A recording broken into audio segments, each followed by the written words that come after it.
Welcome back. This is SIG Cougar build part 7.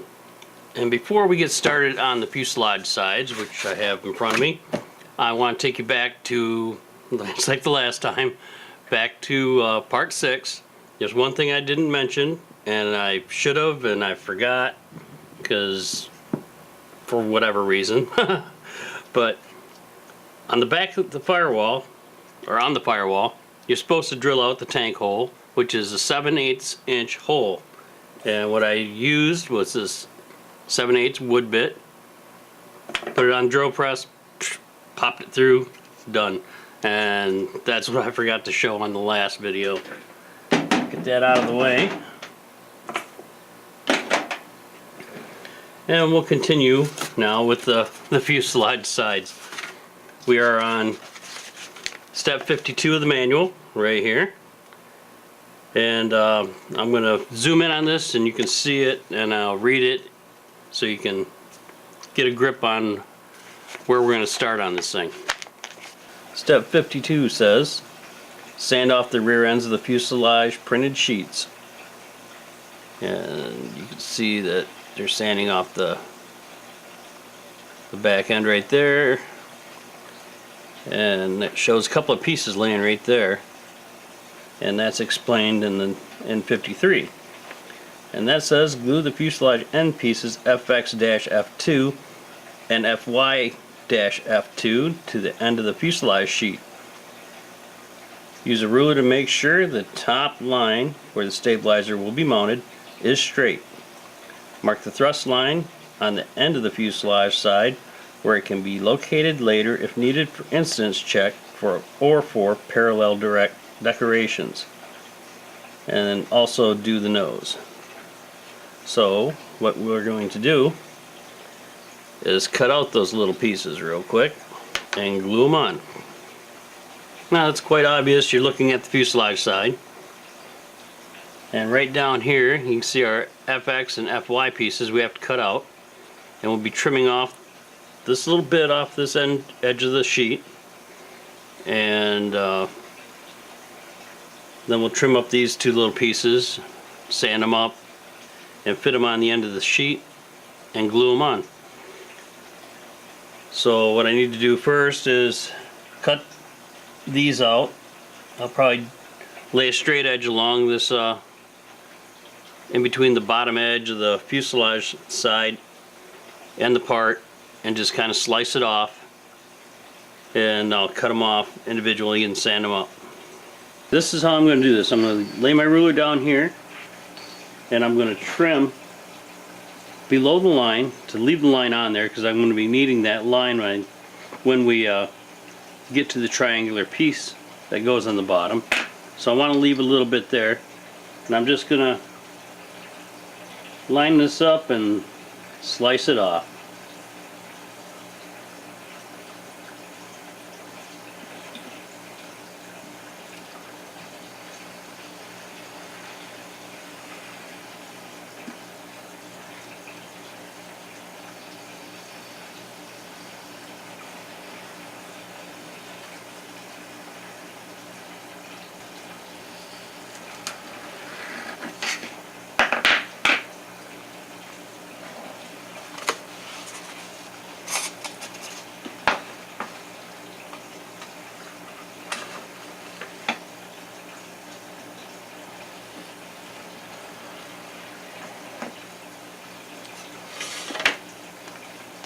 I need to do a little explaining on this part, because what I need to do is cut this black line in half, because on the back of the fuselage I'm going to cut this line in half, so when they come together it's going to be one width of a line, and that will kind of make up the difference and not shorten things too much.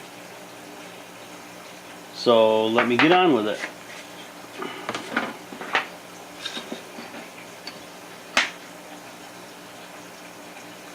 It's just an eyeball thing. You just kind of eyeball it. Just make it close. Doesn't have to be perfect.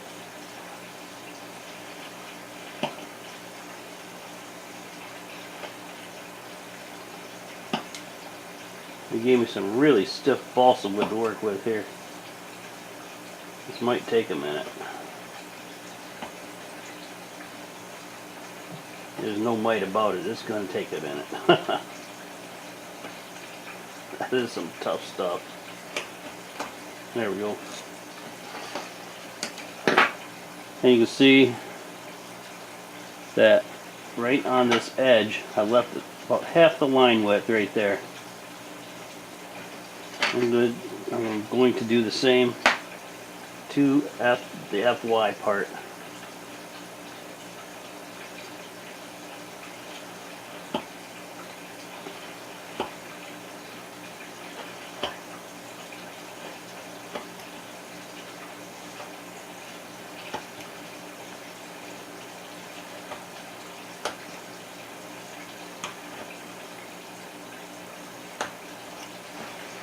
There it is. That's a piece of scrap we don't need.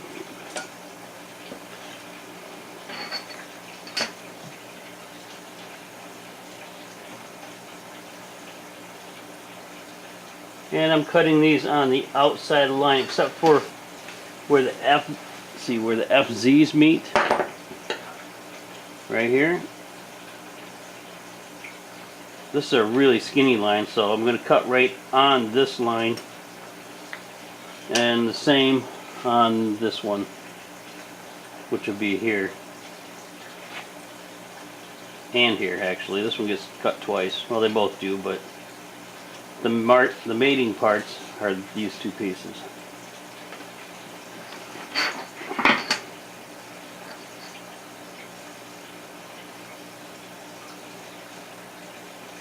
And on the back side here, I'm going to leave the whole line width. I'm just going to cut outside the line.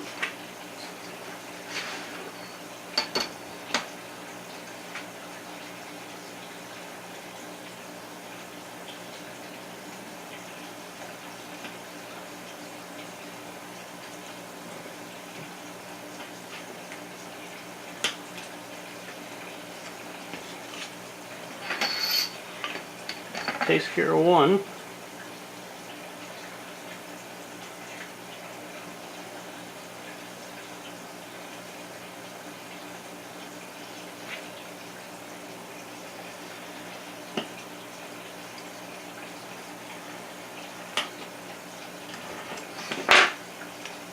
Okay, that's it.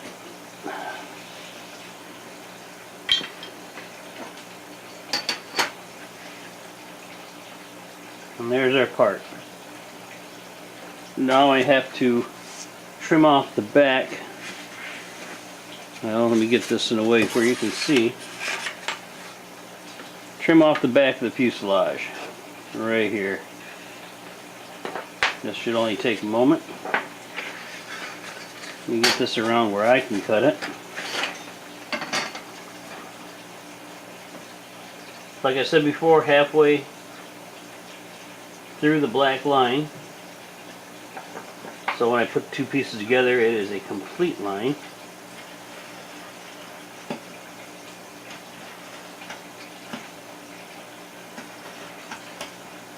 As in the width is complete.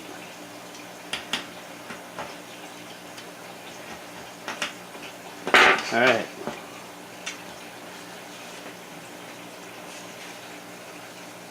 Now I have to trim off. You're looking at it upside down, but this is where the stabilizer sits. And I'm going to trim this piece off too.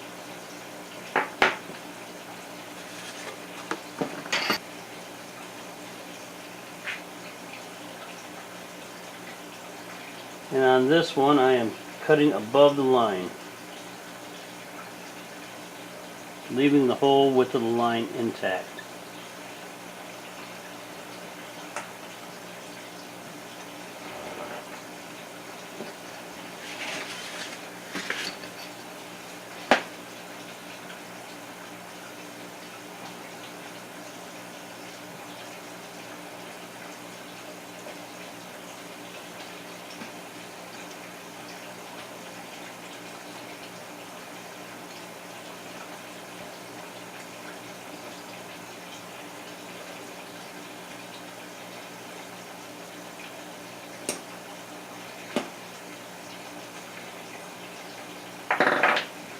And that's it. You can see that I have the two pieces just slid up next to the fuselage, and I'm getting ready to glue them. And most of you probably would go with a CA type glue. I'm not going to do that. Instead, let me see if I can get this in the frame. I'm going to go with, upside down, the SIG. And you're probably thinking, why in the world would he use a slow drying glue like that when we have all these new CA glues? Well, number one, it takes longer for this to dry, and I like the drying time. Number two, it's easier to sand than CA glue. And I guess number three, I like the smell. So it is kind of smelly. It has a SIG has some fumes, and it has warnings on there. It says danger, poison, flammable, has a vapor, yada. But I've been using SIG, Ambroid, glues like that ever since I was a little kid, so this comes natural to me.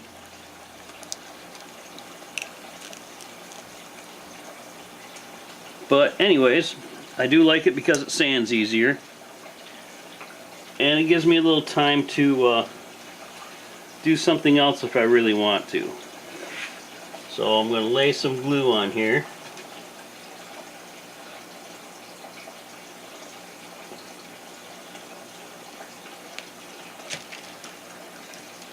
And I'm going to glue these two parts. Just one good bead will do it. Slide them together, line up my arrows, set it down. And you see it oozes everywhere. But that's okay. Just let it ooze wherever you want, or wherever it wants, and pin it down to your board.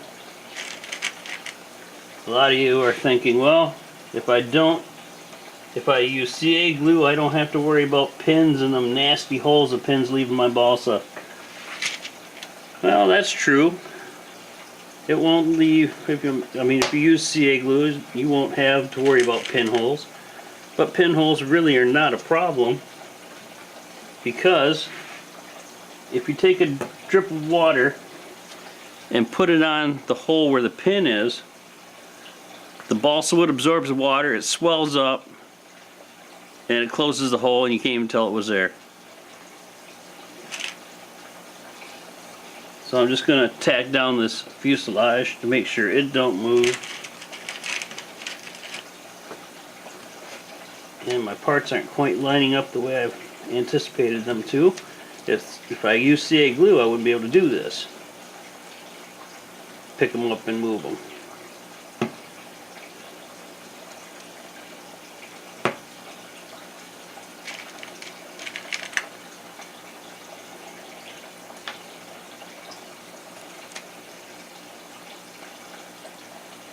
Okay.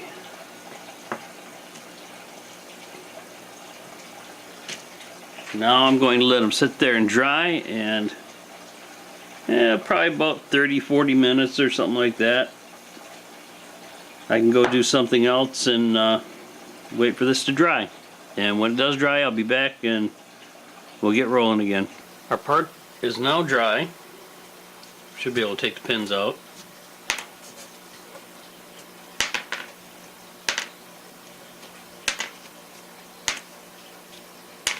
And I should have mentioned before, this piece of paper that I put on my bench is nothing more than freezer paper. Just go to the grocery store, get some freezer paper, cut it to the length you want. You can write on it. One side is waxy, the other side is matte.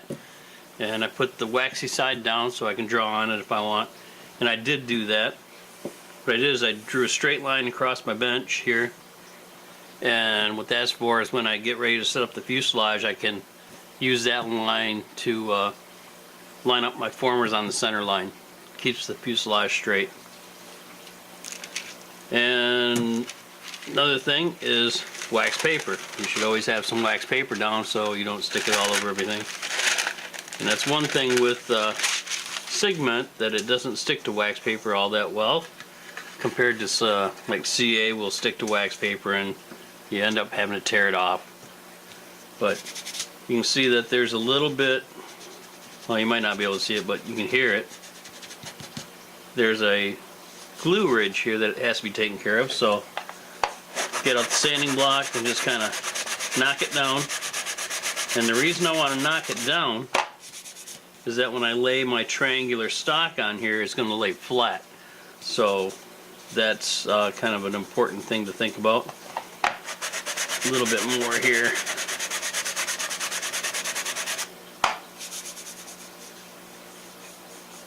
That feels pretty good. According to the book, we're on step 54, and they say to glue on the triangular stock. Let me turn this up so you can see. Triangular stock along the top and the bottom and across the stabilizer platform. So that's what we're going to do now. And I'm not going to lay down wax paper yet because I left the edges on the wood past the line so the glue isn't going to spill over onto the paper. And one thing about triangular stock is that it's never straight. This one is pretty straight, but I have a method that I use to stick these things on so that they remain straight, or if there's a warp, I can pull the warp out. As before, I'm going to use Sigma. It gives me more time to work with the wood compared to like CA. If I make a mistake with CA and you stick it down, you're out of luck, so you got to sand out whatever problems you make. But with the Sigma, you don't have to do that. You got time to pop it back up and move it around and stick it back down again. So I'm going to change the camera angle a little bit and bring it down a little tighter so you can see what I'm going to do. Let me show you my method here. I'm going to give you a little bit of a brief idea. And what I do is I'll take T-pins and I'll stick it through on the line all the way down. I'll put T-pins all the way down. And then I'll lay my glue, stick down my triangular stock and push it tight against the pins that I put in, and then I'll pin the triangular stock to the wood,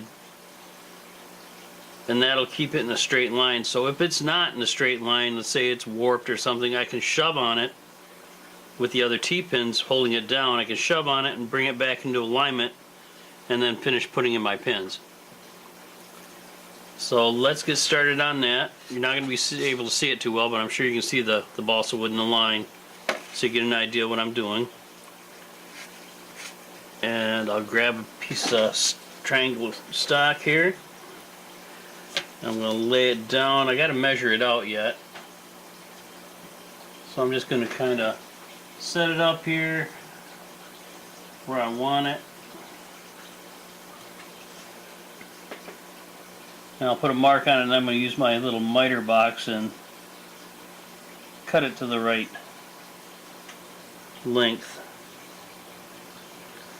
Alright, so let me cut this off and I'll be right back. Now I'm going to set my alignment pins. So everything's cut now. I'm going to set my alignment pins. Set this where I want it to go, and where I'm setting it is the top edge of the triangle stock is going to be flush with the top of the black line, and that's where I'm setting my pins. It's not necessary to have the whole thing straight at the moment, but it is necessary to get the pins in where I want it. I'll do a couple of these and then I'll break away, and I'll come back when I get it all where I'd like it to be.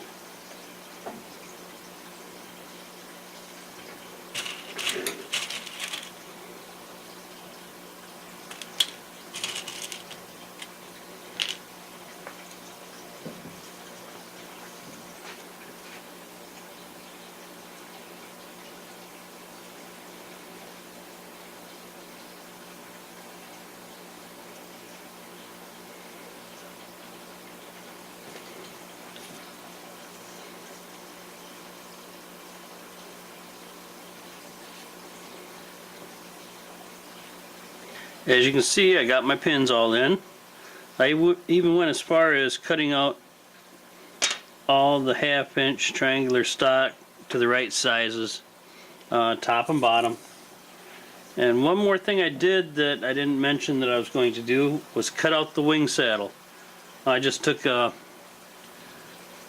my little number 11 blade, followed the line on the outside, cut it to the outside, and popped it off. And there's a reason for that. The reason I did that is because of this piece right here. This chunk of 1/2 inch triangle stock lays over the edge of the wing saddle right here.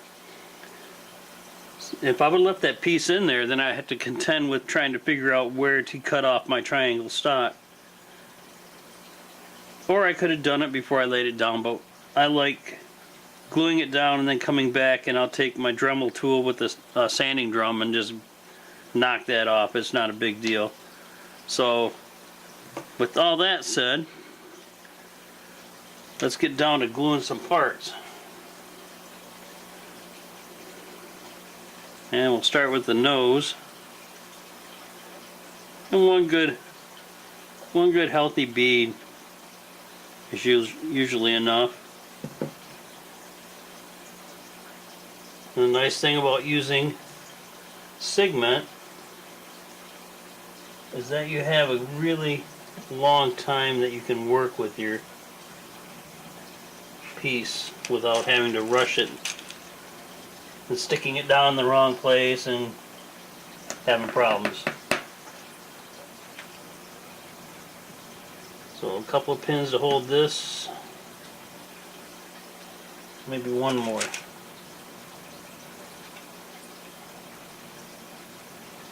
Right about there.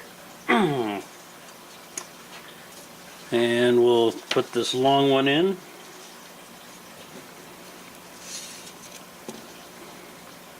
And a single bead of glue on this.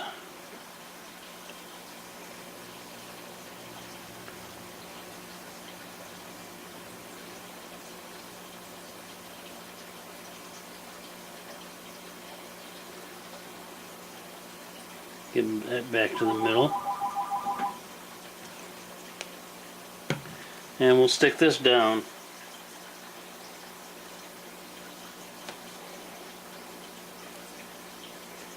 Drive some pins into it.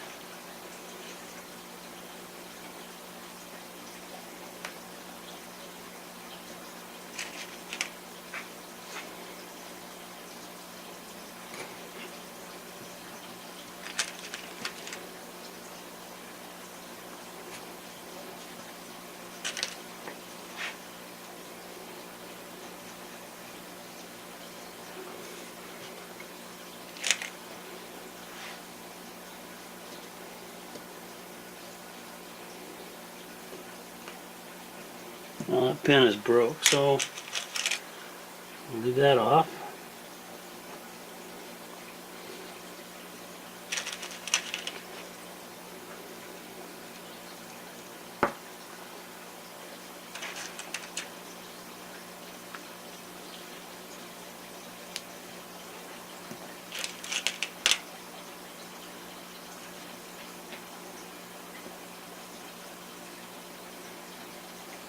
And now the bottom piece,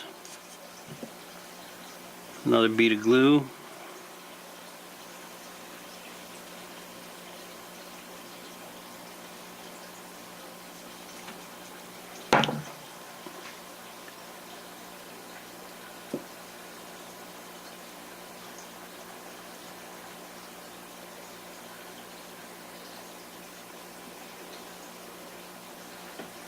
get some more pins here.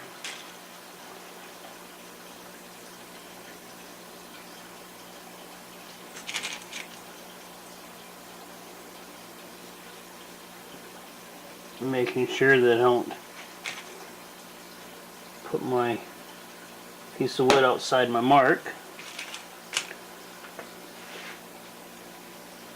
Pushing it tight against the other pins.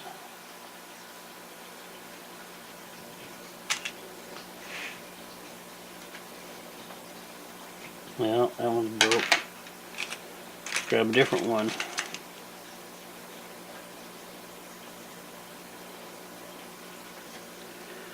Okay, that should do it. And the stabilizer support stock.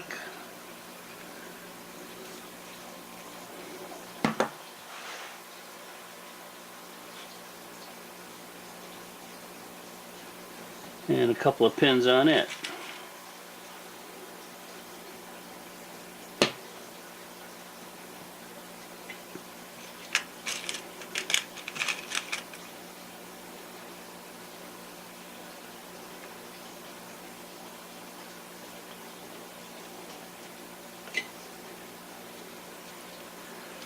Alright, that's about as far as we can go for now on the gluing. Put the cap back on my glue. And what I need to do is find a paper towel and clean up the excess, because right in here we need to put in our plywood doubler. And we won't put it in until everything dries. The thing is, we have to make it fit inside the triangular stock, and that's probably going to require some sanding on the top, bottom, on the 3 places here, so it gets to drop in there nice and straight. Has to fit the wing saddle, but it's not too big of a deal. It's not hard. So when this is dry, we'll come back and put that piece of plywood in. The glue's all dry. Everything's well stuck down to the fuselage sides. I pulled all the pins out. You need to see me do all that. And we're at the point where we need to put the doubler in. And when I slide it in here, I'm putting the top up against the triangular stock up here and slide it into place. It's hitting the triangle stock in the bottom just a little bit, but enough to keep the plywood from seating down all the way. So what I have to do is sand the bottom edge of the plywood in the front and the back and get it to fit in between the triangle stock. And I'm just going to use just typical sanding block, because it's only 1/16 inch ply. It'll go pretty quickly. So when I get that done, we'll continue on. I got the doubler sanded down. It fits in there really nice. I went ahead and made this little piece that they say to put in right here. It's just a spacer piece. It just drops in there like that to make up the difference from where the doubler stops and where it travels the rest of the way down. It just goes underneath the former. Let's see. One thing that I went ahead and did, which is actually step 58, is to mark the formers F2 and F3 onto the triangular stock, so you know their locations when you put the doubler on. Alright, now there's a spot in the book right here. I don't know if you can read that, but it says caution. It says do not glue the plywood doublers on with SIG bond, tight bond, Elmer's glue, white glue, or any other adhesive that has a water base. Water-based glue will cause the doublers and sides to curl because of the large area being glued. It says the doublers on the prototype were glued in place with SIG Quick Set 5-minute epoxy. Work quickly, spread the thin film with glue over the entire doubler. Put it in place, press down with your hands while it's setting up. What else is important there? It says 5-minute epoxy sets up quickly but doesn't fully cure for some hours. During this time it can warp. Put some heavy weights on the doublers and leave them overnight if possible.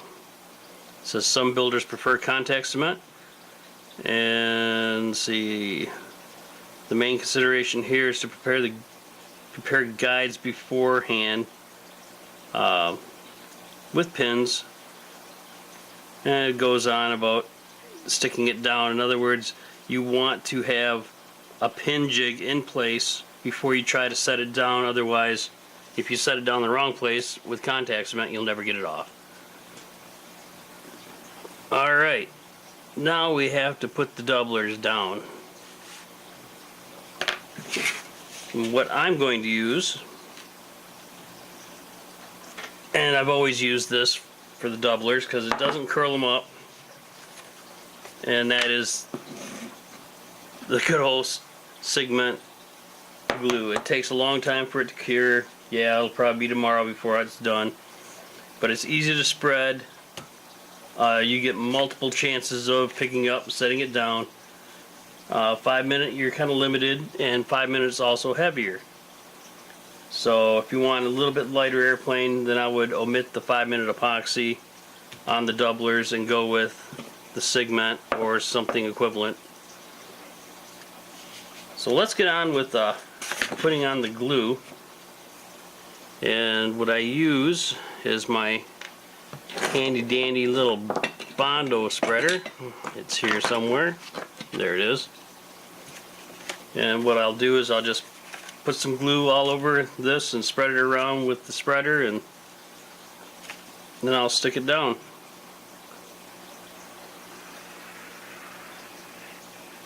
And you'll need quite a bit of glue to get this to stick down, but it's not all that bad.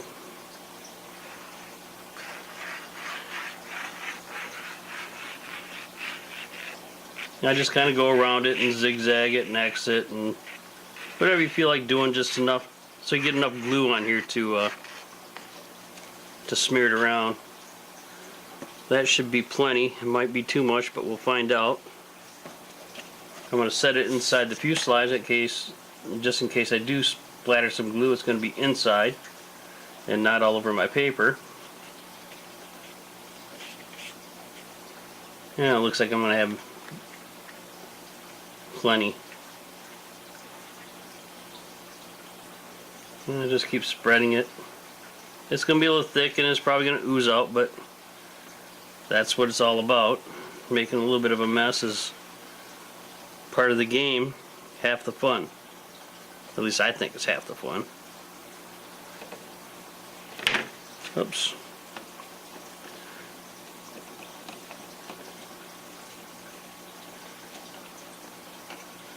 Alright, looks like it's good and spread. I don't think I see any dry. Oh yeah, I do see some dry spots. I can't afford to have any dry spots. Not with this.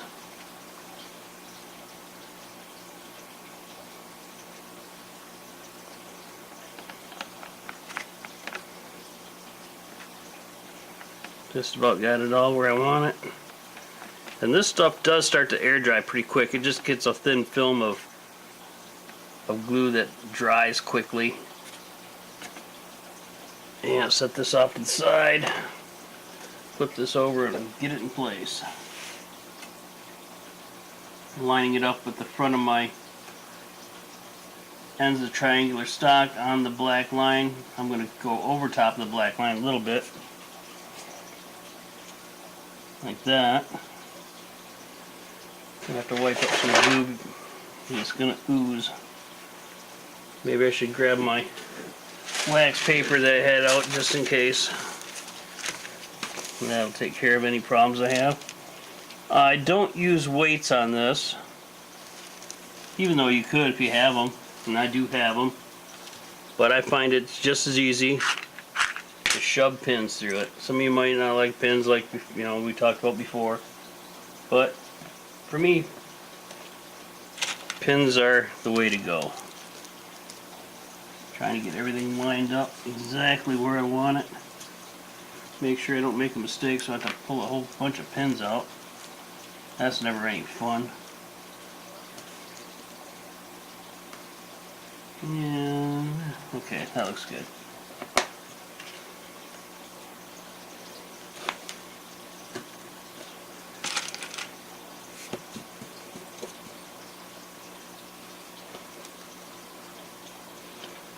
Okay,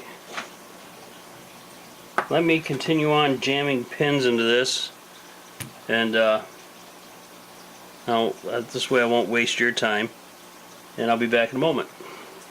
Got all the pins on there now. It is going to sit overnight to dry. I cleaned up my little plastic spreader, and all I use is just a paper towel and acetone. Cleans that up really good. So I don't think there's a whole bunch left to talk about. Well, maybe this little doubler here, that's only 1/16 inch.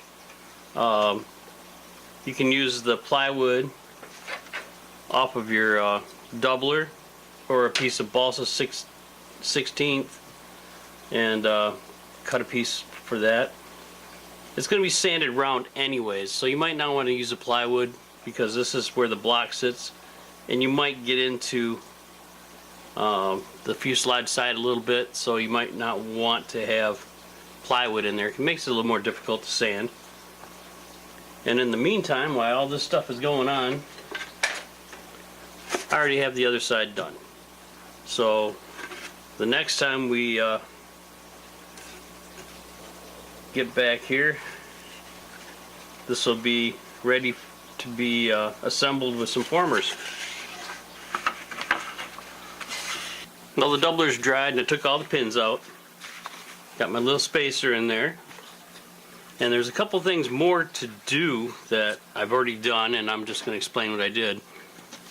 And it takes us into step 61, which are these guys right here. And that's just triangular stock that goes in the front that braces the firewall. And you have to cut 2 of those, cut the angles. And I just used miter box, X-Acto miter box, and cut the angles and fitted them in. Got both sides done, and I don't know if you can see that in here or not, but that's what it looks like right there. And then step 62 was on the left side of the fuselage, and that's right here. And you have to notch it out, notch out the plywood and the doubler to fit this blind nut that overhangs this little piece of plywood a little bit. So those 2 are done. That brings us up to step 63. And step 63A says, using the pattern, drill 1/4 inch holes in F2.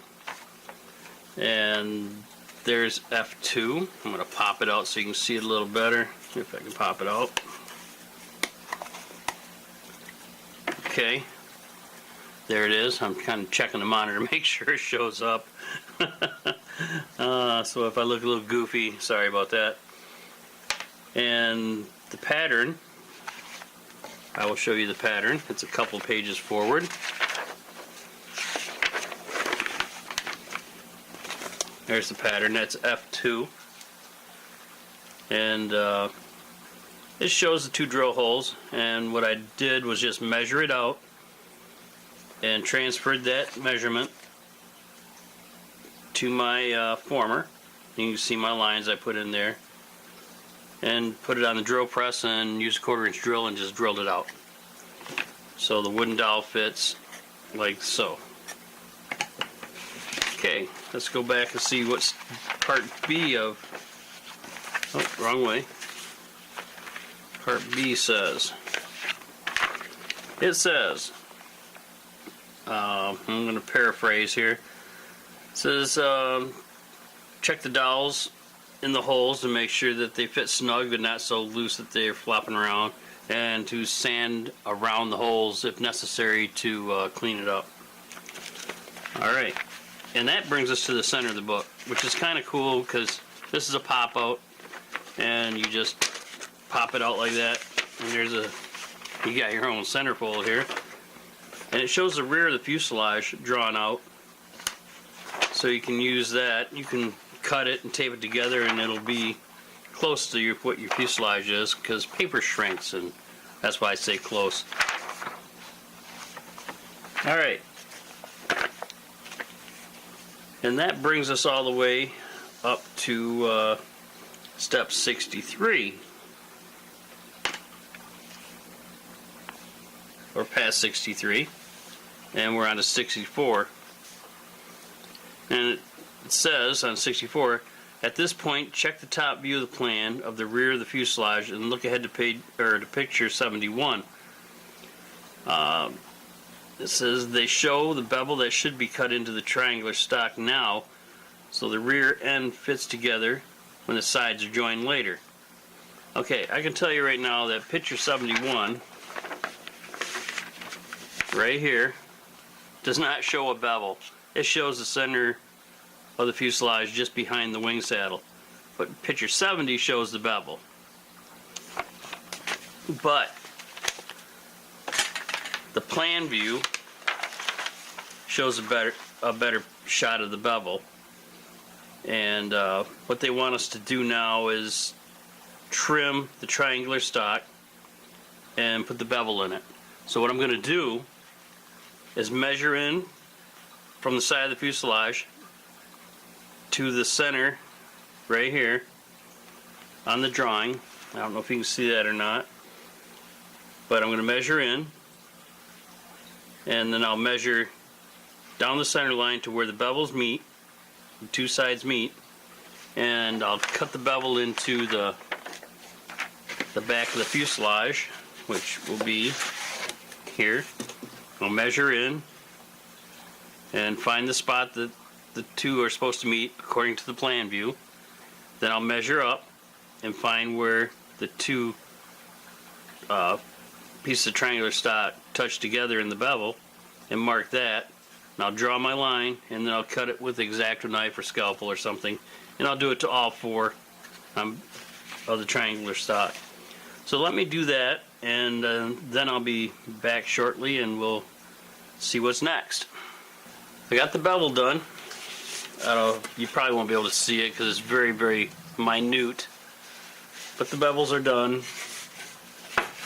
And I noticed there's a couple of things of note that I should tell you about. And the first one is step 60. Step 60 says to trim around your triangular stock and sand down the edges and get rid of the, all the spare balsa wood. That was one part. And the next one is step 61. And part A, 61, says to mark your formers on to your plywood and your triangular stock so you have a reference on where to pop them in. Part B is, now let me grab the other fuselage side. It says to cut the bottom triangular stock against the firewall back 3/32 of an inch, and that is to accommodate the firewall. And on the firewall, you can see that it has, remember, it has two pieces, and the back piece is 3/32 of an inch, and to make that fit flush, it has to be knocked back 3/32 of an inch, like that. Pretty simple. Just take your saw and saw off 3/32 of an inch, or sand it back, or cut it back with a knife. But remember to leave a 1/4 of an or a 1/16 of an inch of that triangular stock onto the fuselage side to make sure you don't have a gap there, because if you take it all the way down to the fuselage side, you're going to have a 1/16 of an inch gap, and that wouldn't be good. So just cut down flush with the plywood, then come in from this way and cut in flush, and that'll leave you a 1/16 of an inch of that triangular stock left to keep the hole filled. And that pretty much takes care of the fuselage sides.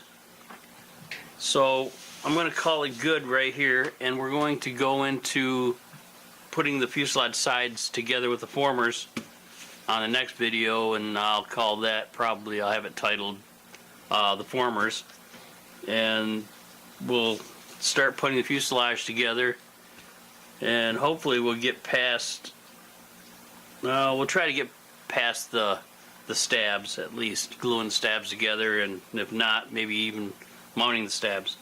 So we'll leave it at that and call it a day.